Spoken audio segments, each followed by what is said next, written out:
యోహాను సువార్త 5వ అధ్యాయం 16వ వచనములో, ఈ కార్యములను విశ్రాంతి దినమును చేసినందున యూదులు యేసుని హింసించిరి. దేవుడి వాక్యమును తన ఇంటిలో ఆలకించుగాక. మనకందరికీ తెలిసిన విషయమే, యేసుక్రీస్తు వారు బెతెస్దా కొండటి దగ్గర 38 సంవత్సరం నుంచి వ్యాధితో బాధపడుతున్నటువంటి వ్యక్తిని స్వస్థత కార్యం చేశాడు, స్వస్థత పరిచాడు. అస్వస్థత పరిచిన తర్వాత యూదులందరూ అతని మీద నేరము మోపారు. విశ్రాంతి దినము నువ్వు ఎందుకు చేశావు, ఏ అధికారం నీకున్నది అని అతని మీద నేరము మోపుతున్నారు. కాబట్టి నేటి క్రైస్తవ్యం కూడా అంతే. సత్యాన్ని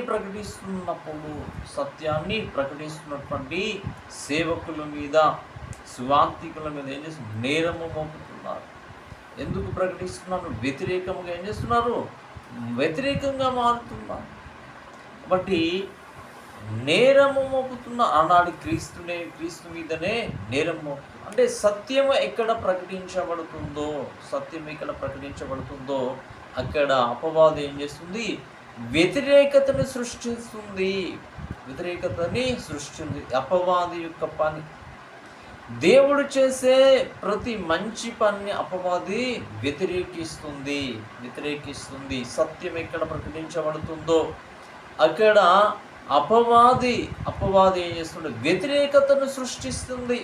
ఎందుకంటే దేవుడు ఆదాము అవ్వలను సృజించాడు, లోకంలో సమస్తము సృజించాడు. ఆదికాండము 1వ అధ్యాయం మనం గమనించినట్లయితే, దేవుడు సమస్తము సృజించాడు. సమస్తము సృజించిన తర్వాత ఇది అంతా కూడా మంచిది అని దేవుడు భావించాడు. ఆదికాండం 1వ అధ్యాయము మనం గమనించినట్లయితే 31వ వచనం, దేవుడు తాను చేసినది యావత్తును చూచినప్పుడు అది చాలా మంచిదిగా నుండెను. అస్తమయము ఉదయమును కలిగిన 6వ దినమాయ. చాలా మంచిదిగా, దేవుడు సృజించినంత కూడా మంచిగా ఉన్నది. దేవుడు చేసే పని మంచిగా ఉన్నది. ఆ మంచి పనిని ఏం చేస్తుంది? అపవాది వచ్చి ఏం చేస్తుంది? పాడు చేసింది. ఆదాము అవ్వల దగ్గరకు వచ్చేసి దేవుడు చేసే మంచి పనిని ఏం చేసింది? పాడు చేసింది, చెరిపివేసింది. నేడి క్రైస్తవ్యములు కూడా అంతే.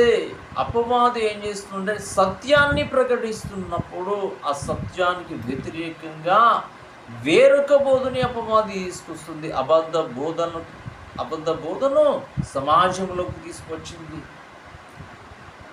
దేవుడు చేయాలి అనుకున్నటువంటి ఆ మంచి కార్యమును పాడు చేస్తుంది అపవాది. ఇప్పుడు లోకములో రక్షణ